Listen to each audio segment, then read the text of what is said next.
देखा ये का फरमाइश है भैया। चलिए कौन दवाई आप लोग का घबराई मत। दोनों लड़की का हाल गवना भइल, गवना कराई के मर्द बेचारे परदेश धले हले। मेहरानू एक दिन फोन कैलस, आ फोन कैलस त कहे लगा अरे छोड़ी गवना हरी में हरिया,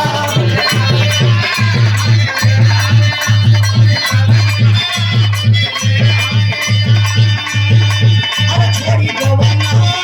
हरी में हरिया, दिया भैया दुलारी के छोड़ी गवना हरी में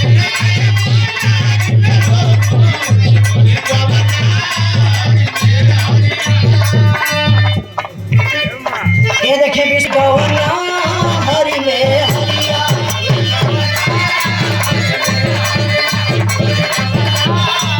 अरे छोड़ी गवना हरी में हरिया, दिया भाई में दुलारी के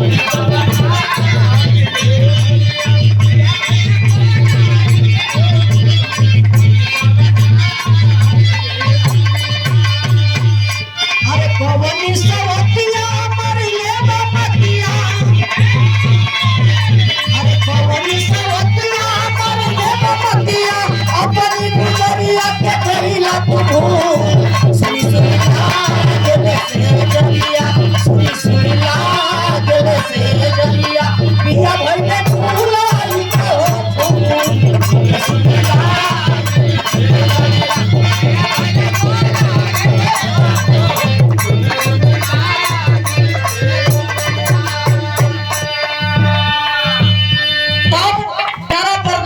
पति अपने मेहरारू के धीरज धरावा था। बड़ी गवना हरी में हरिया,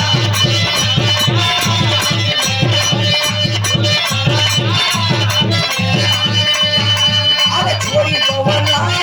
हरी में हरिया, पिया भैया दुलारी के हो छोड़ी